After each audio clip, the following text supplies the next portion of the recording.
சாங்ஸ்ல முதலாவதாக நம்ம பார்க்க போற அந்த காதல் டூயட் பாடல் என்ன படத்துல இருந்து என்ன பாட்டு அப்படின்னு கேட்டீங்கன்னா 1999ல ரிலீஸ் ஆன காதலர் தினம் திரைப்படத்துல வரக்கூடிய காதல் எனும் தேர்வு எழுதி காத்திருந்த மாணவன் நான் அப்படின்னு சொல்லிட்டு ஒரு அழகான காதல் பாட்டோட ஷோ ஆரம்பிக்க போறோம். இந்த காதலர் தினம் படத்தை கதிர் அவர்கள் டைரக்ட் பண்ண குணால், சோனாலி பிந்திரே இவங்கலாம் நடிச்சிருப்பாங்க. இசைப்புயல் ஏ ஆர் ரஹ்மானோட மியூசிக்ல எல்லா பாடல்களையுமே வாலி ஐயா எழுதியிருப்பாங்க. ஸோ கதிர் அவர்கள் இப்படி ஒரு படம் பண்ணணும் அப்படின்னு சொல்லிட்டு தயாரிப்பாளர் ஏ.எம். ரத்னத்துக்கிட்ட போய் சொல்லும்போது நல்ல கதை கண்டிப்பா வந்து டெக்னீஷியன்ஸ்லாம் நம்ம பெருசாக தான் ஃபிக்ஸ் பண்றோம் அப்படின்னு சொல்லி சினிமோட்டோகிராஃபிக் அந்த பக்கம் பிசி ஸ்ரீராம் மியூசிக் இந்த பக்கம் ஏ ஆர் ரஹ்மான் சொல்லி ப்ராஜெக்டை கிட்டத்தட்ட பெருசு பண்ணிட்டாங்க. இசையால பாடல்களாலேயே ஒரு படம் வந்து பயங்கரமா பிச்சுக்கிட்டு ஓடுமா அப்படின்னு கேட்டீங்கன்னா அதுக்கு ஏகப்பட்ட உதாரணங்கள் இருக்கு. அதுல இந்த காதலர் தினம் படமும் ஒன்று. பாடல்கள்லாம் எந்த அளவுக்கு ஹிட் இப்போ வரைக்கும் கிளாசிக்கா இருக்கு அப்படின்றத நான் சொல்லி உங்களுக்கு தெரிய வேண்டியதில்லை. ஸோ ஹீரோவுக்கு ஹீரோயின் மேல காதல் இருக்கும், ஹீரோயினுக்கும் ஹீரோ மேல காதல் இருக்கும். சொல்லிக்காமலே அப்படியே போயிட்டே இருக்கிற அந்த ஒரு பாயிண்ட்ல ரெண்டு பேருமே காதலை வெளிப்படுத்திக்கும் போது இந்த பாட்டு ரொம்ப அழகா வரும். ஸோ எஸ்பிபி மற்றும் ஸ்வர்ணலதா இவங்க ரெண்டு பேரும் ரொம்ப அழகா பாடிருப்பாங்க. டூயட் சாங்ஸ் பிளேலிஸ்ட்ல அடுத்ததாக நம்ம பார்க்க போற காதல் டூயட் பாடல் 1995ல ரிலீஸ் ஆன ஆசை திரைப்படத்தில் வரக்கூடிய மீனம்மா அந்தி காலையிலும் அந்தி மாலையிலும் முந்தன் ஞாபகமே அப்படின்ற அந்த பாட்டு ஃபர்ஸ்ட் லைனே எவ்வளவு சூப்பரா செமையா பவர்ஃபுல்லா எழுதிருக்காங்க பாத்தீங்களா. இந்த திரைப்படத்தை வசந்த் அவர்கள் டைரக்ட் பண்ண அஜித் குமார், சிவலட்சுமி, பிரகாஷ் ராஜ் உள்பட பல நட்சத்திரங்கள் நடிச்சிருப்பாங்க. தேவா அவர்களுடைய மியூசிக்ல இந்த பாட்டை கவிஞர் வாலி ஐயா எழுத பி முனிகிருஷ்ணன், அனுராதா ஸ்ரீராம் இவங்க ரெண்டு பேரும் சேர்ந்து சூப்பரா பாடிருப்பாங்க. இந்த ஆசை திரைப்படத்தை பத்தி பேசும்போது கேளடி கண்மணி நீ பாதி நான் பாதி அப்படின்னு சொல்லிட்டு தமிழ்ல நிறைய ஹிட் திரைப்படங்கள் டைரக்ட் பண்ணிட்ட வசந்த் அவர்கள் ஆசை திரைப்படத்துக்கு எனக்கு எங்கா அட் தி சேம் டைம் பயங்கர ஃபேரா இருக்கிற ஒரு ஹீரோ வேணும் அப்படின்னு சொல்லிட்டு தேடிட்டு இருந்திருக்காரு. கிட்டத்தட்ட அரவிந்த் சாமி மாதிரின்னு வச்சுக்கோங்களேன். ஆனா அந்த டைம்ல அரவிந்த் சாமி சார் நிறைய படங்கள் பண்ணிட்டு இருந்ததுனால யாரை போடலாம் அப்படின்னு சொல்லிட்டு நிறைய தேடி தேடி கடைசியாக தான் அஜித் குமார் சார் இந்த படத்துக்குள்ள வந்திருக்காரு. இந்த படம் அவருக்கு எவ்வளவு பெரிய ஹிட் அமைஞ்சிருச்சு அப்படின்றத நான் சொல்லி உங்களுக்கு தெரிய வேண்டியதில்லை. இந்த மீனம்மா பாட்டே பாடல் முழுக்க கேட்டீங்க அப்படின்னா புதுசா சேர்ந்த ஒரு இளம் காதல் ஜோடி, இவங்க சந்தேகத்தெல்லாம் இவங்க கேட்க, அவங்க சந்தேகத்தெல்லாம் வந்து அவங்க கேட்க, ரெண்டு பேரும் அப்படியே பாடல் வழியாவே ஒரு உரையாடல் நிகழ்த்தி கேள்வி பதில் சொல்லிக்கிட்டா எப்படி இருக்கும் அந்த மாதிரி ரொம்ப அழகா எழுதியிருப்பாங்க. 2001ஆம் ஆண்டு வெளியான 12B திரைப்படத்தில் வரக்கூடிய பூவே வாய் பேசும் போது அப்படின்ற ஒரு ஸ்லோ மெலடி கேட்க கேட்க அப்படியே உள்ளுக்குள்ள உருகுங்க. ஹாரி ஜெயராஜோடைய பல பாடல்கள் இப்படி தான் இருக்கும். ஸோ இந்த திரைப்படத்தை ஜீவா அவர்கள் டைரக்ட் பண்ண ஷாம், ஜோதிகா, சிம்ரன் உள்பட பல நட்சத்திரங்கள் நடிச்சிருப்பாங்க. ஹாரி ஜெயராஜ் அவருடைய மியூசிக்ல இந்த பாட்டை வைரமுத்து எழுதியிருப்பாரு. மகாலட்சுமி ஐயரோட சேர்ந்து நம்ம ஹரிஷ் ராகவேந்திரா பாடியிருப்பாரு.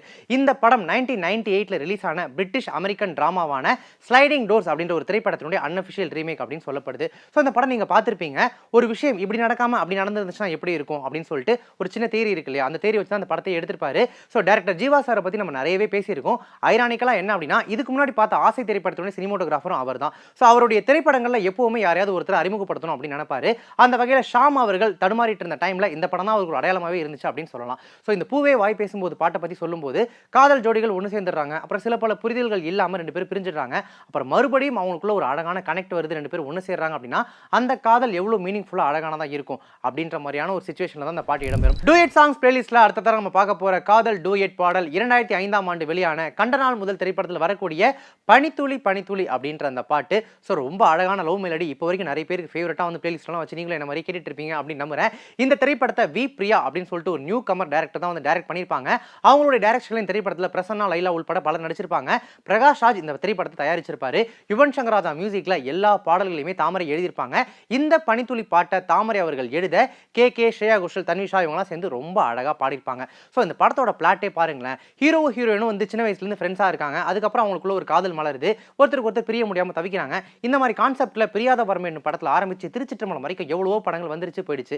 இதுல ஏன் கண்டநாள் முதல் திரைப்படம் யூனிக்கா தெரியுது அப்படின்னு கேட்டீங்கன்னா அந்த திரைப்படத்துலலாம் ஃப்ரெண்ட்ஸ் ஒருத்தருக்கு ஒருத்தர் அப்படியே பயங்கரமா க்ளோஸா நீ இல்லாம நான் இல்லை அப்படின்ற மாதிரி இருப்பாங்க. ஆனா இந்த படத்துல ரெண்டு பேருக்குமே எப்போதுமே ஈகோ கிளாஷ் வந்துகிட்டே இருக்கும். நீ என்ன பெரிய இவனா, நான் என்ன பெரிய, அந்த மாதிரி ஃப்ரெண்ட்ஸ்குள்ள ஒரு சண்டை நடக்கும் இல்லையா, அந்த மாதிரி இருந்துகிட்டே இருப்பாங்க. பட் லைலாவோட லைஃப்ல வேற ஒரு பையன் வராரு அப்படிங்கும்போது தான் ரெண்டு பேருமே அந்த காதலை உணர ஆரம்பிப்பாங்க. அந்த டைம்ல தான் யுவன் சங்கர் ராஜா இப்படி ஒரு பாட்டை அங்க பிளேஸ் பண்ணிருப்பாரு. 2012ஆம் ஆண்டு வெளியான 3 படத்துல வரக்கூடிய 3 படம்ல 3 அந்த படத்துல வரக்கூடிய கண்ணழகா காலழகா அப்படின்னு சொல்லிட்டு ஒரு அழகான மெலடி பாடல். ஐஸ்வர்யா ரஜினிகாந்தோட டைரக்ஷன்ல தனுஷ், ஸ்ருதிகாசன் உள்பட பல நட்சத்திரங்கள் திரைப்படத்தில் நடிச்சிருப்பாங்க. அனிருத்தோட மியூசிக்ல இந்த பாட்டை நம்ம போயிட்டு தனுஷ் எழுதியிருப்பாரு. அவரே பாடியும் இருப்பாரு, கூட சேர்ந்து ஸ்ருதிகாசனும் பாடியிருப்பாங்க. ஸோ இந்த படத்துல வைதிஸ் கொலவெரிடி எந்த அளவுக்கு தாறுமாறு பேன் இண்டியன் லெவல் ஹிட் அப்படின்றத நான் சொல்லி உங்களுக்கு தெரிய வேண்டியதில்லை. அந்த ரீச்சுக்கு அப்புறமா எல்லா பாடல்களையுமே தனுஷ் அவர்களே வந்து எழுதலாம் அப்படின்னு முடிவு பண்ணி கிட்டத்தட்ட எல்லா பாடல்களையுமே அவரே எழுதியும் இருப்பாரு. இந்த திரைப்படத்துல இந்த பாட்டு வரக்கூடிய பர்டிகுலரான சிச்சுவேஷனை சொல்லும்போது ஹீரோவும் ஹீரோயினும் லவ் பண்ணிட்டு இருக்காங்க ஸ்கூல் டேஸ்ல. இதுல என்னங்க இருக்கு, நார்மல் தானே அப்படின்றீங்களா? இப்போ லவ் பண்ற ஆள் வீட்டுல ஆள் இல்லை அப்படின்னு தெரிஞ்சதுன்னா ஐயா ஜாலி அப்படின்னு சொல்லி குதிச்சு ஓடுவோம் தெரியுமா. இது பல பேர் வாழ்க்கையில நடந்திருக்கலாம், நடந்துகிட்டு இருக்கலாம். ஒரு ரிலேட்டபிளான சிச்சுவேஷன் தான் வச்சுக்கோங்க. அதுவும் ஒரு டிஸ்டன்ட்டுக்கு அப்புறமா, ஒரு பிரிவுக்கு அப்புறமா அப்படி ஒரு சிச்சுவேஷன் வருதுன்னா எவ்வளவு அழகா இருக்கும். அதுவும் தனுஷும் ஸ்ருதிகாசனும் ஸ்கூல் வேற படிச்சுட்டு இருப்பாங்க. ஸ்கூல் படிக்கிற பசங்களுக்கு நடுவில் இருக்கக்கூடிய அந்த காதல் எவ்வளவு இன்னசென்ட்டா அப்படி பியூரா இருக்கும் இல்லையா, அதுக்கேற்ற மாதிரி இந்த பாட்டு வேணும்னு அனிருத் அழகா கம்போஸ் பண்ண தனுஷும் ஸ்ருதிஹாசனும் அவங்களோட ஓன் வாய்ஸ்லேயே பாடினாங்கன்னா இன்னும் பயங்கர கனெக்டிவிட்டியா ஒரு மாதிரி ரிலேட்டபிளா இருக்குமே அப்படின்னு சொல்லி பிளான் பண்ணி பண்ண பாட்டு தான் கர்நாடகா பாட்டு. ரீ ரிலீஸ்ல எந்த அளவுக்கு பிச்சுக்கிட்டு போச்சு அப்படின்றத நான் சொல்லி உங்களுக்கு தெரிய வேண்டியதில்லை. டூயட் சாங்ஸ் பிளேலிஸ்ட்ல அடுத்ததாக நம்ம பார்க்க போற காதல் டூயட் பாடல் மனசுல சூற காத்தே அப்படின்ற அந்த அழகான பாட்டு 2014ல ரிலீஸ் ஆன குக்கு திரைப்படத்தில் இந்த பாடல் இடம்பெற்றிருக்கும். இந்த படத்தை நம்ம ராஜமுருகன் டைரக்ட் பண்ண நம்ம அட்டகத்தி தினேஷ் இல்லைங்க இப்ப கெத்து தினேஷா மாறிட்டாரு. நம்ம கெத்து தினேஷ், மாளவிகா நாயர் உள்பட பல பேர் நடிச்சிருப்பாங்க. சந்தோஷ் நாராயணோட மியூசிக்ல எல்லா பாடல்களுமே யுகபாரதி எழுதியிருப்பாரு. இந்த பாட்டை ஷான் ரோல்டன் கூட சேர்ந்து திவ்யா ரமணி அப்படின்றவங்க பாடியிருப்பாங்க. ஒரு எக்ஸ்ட்ரா ஸ்பெஷல் என்ன அப்படின்னா, ஷான் ரோல்டன் இப்போ ஒரு மியூசிக் டைரக்டராகவும் சிங்கராகவும் கலக்கிட்டு இருக்காரு. ஐயாவுடைய குரலுக்கு நான் அடிமை அப்படின்ற மாதிரி ஒரு வைபிங்கான குரல் அவரோடது. அவர் வந்து தமிழ் சினிமாவில் அறிமுகமானது இந்த பாடலின் மூலமா தான். ஸோ இந்த படத்தில் பார்த்தீங்க அப்படின்னா தினேஷ் அவர்களும் மாளவிகா நாயர் அவர்களும் பார்வையற்றவர்களாக நடிச்சிருப்பாங்க. அவங்களுக்கு இடையில ஒரு காதல் அப்படின்னு சொல்லி கவிதையா இருக்கும் படம். அப்படியே இந்த மனசுல சூற காத்தை பாட்டை யுகபாரதி வந்து பார்வையற்றவர்களோட அவங்களுக்கு ஒரு காதல் வந்தா எப்படி இருக்கும் அப்படின்ற மாதிரி எழுதியிருப்பாரு. கண்ணே உன் சொல்லில் கண்டேன் அறியாத தாய்முகம், அது வரைக்கும் என்னோட அம்மா முகத்தை பார்த்ததே இல்லை, ஆனால் உன்னுடைய சொல்ல நான் என்னோட அம்மா முகத்தையே பார்க்குறேன் அப்படின்ற மாதிரி பார்வையற்றவங்க ஒருத்தவங்க சொல்றாங்கன்னா அந்த காதல் எந்த அளவுக்கு ரொம்ப டெப்தா இருக்கும். டூயட் சாங்ஸ் பிளேலிஸ்ட்ல நம்ம அடுத்ததாக பார்க்க போற காதல் பாடல் அப்படியே ஜம்ப் அடிச்சு 80s போறோம்.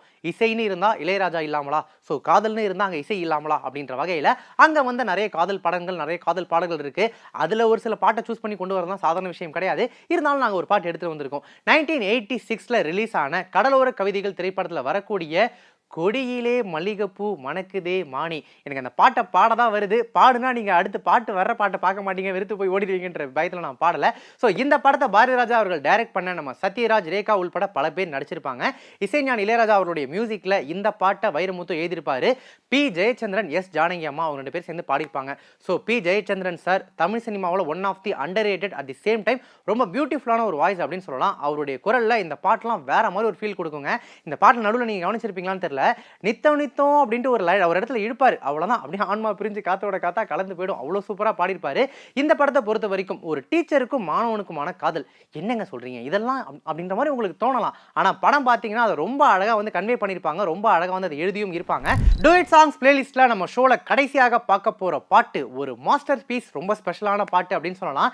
1991ல ரிலீஸ் ஆன குணா திரைப்படத்தில் வரக்கூடிய கண்மணி, அன்போடு, காதலன் நமக்கு பாட வராது, அதனால கமல் சார் மாதிரி படிச்சு பார்த்தேன், அதுவும் வரல. இந்த திரைப்படத்தை சந்தான பாரதி அவர்கள் டைரக்ட் பண்ண நம்ம உலகநாயகன் கமலஹாசன் சார் கூட ரோஷினி அப்படின்ற நியூ கமர் நடிச்சிருப்பாங்க. ரேகா மேம் ஒரு முக்கியமான ரோல் பண்ணியிருப்பாங்க. இந்த திரைப்படத்துக்கு இசைஞானி இளையராஜா சார் மியூசிக் பண்ணியிருப்பாரு. இந்த பாட்டை வாலி அவர்கள் எழுத கமல் சாரும் ஜானகி மேமும் வந்து ரொம்ப அழகாக பாடியிருப்பாங்க. இந்த பாட்டு இப்போ ரீசெண்டாக கூட பயங்கரமாக ட்ரெண்ட் ஆச்சு. மஞ்சுமல் பாய்ஸ் படத்தின் மூலமாக நீங்களாம் பார்த்துருப்பீங்க, பயங்கரமாக வைப் பண்ணியிருப்பீங்க. ஆனால் எத்தனை தடவை கேட்டாலும் சலிக்காத ஒரு பாட்டு. இந்த பாட்டுக்கு பின்னாடி ஒரு அழகான கதை இருக்குது. என்ன அப்படின்னு கேட்டிங்கன்னா, இந்த பாட்டுக்கான சிச்சுவேஷனை கமல் சார் போயிட்டு இளையராஜா அவர்கள் கிட்ட சொல்லும்போது ஹீரோ வந்து சும்மா பாட மாட்டான், அப்படியே படிச்சுக்கிட்டே இருப்பான், அதை அப்படியே ஹீரோயின் வந்து பாட்டாக மொழிபெயர்க்கணும் அப்படின்னு சொல்லும்போது கமல் சார் சும்மா அந்த டம்ப் லிரிக்ஸ்னு சொல்லுவாங்கள்ல, சும்மா பேச்சுக்கு ஒரு ரஃப் ட்ராக் மாதிரி, அந்த மாதிரி இவர் சொல்ல சொல்ல அவர் மியூசிக் பண்ண அந்த கான்வர்சேஷனையே தான் அப்படியே கொண்டு வந்து நல்லா இருக்கே இதுவே இதையே பாட்டா மாத்திடலாம் அப்படின்னு சொல்லிட்டு வாலி சார் கிட்ட போக அவரும் அதுக்கேற்ற மாதிரி வரிகளை எழுத இந்த பாட்டு வந்து உருவாயிடுச்சு. ஸோ படம் பார்த்துருந்தீங்கன்னா தெரிஞ்சிருக்கும், அப்படி ஒருத்தருக்கும் இப்படி ஒரு பொண்ணுக்கும் காதலா அப்படின்ற மாதிரி ஒரு சிலருக்கு ஆச்சரியமா இருக்கலாம்.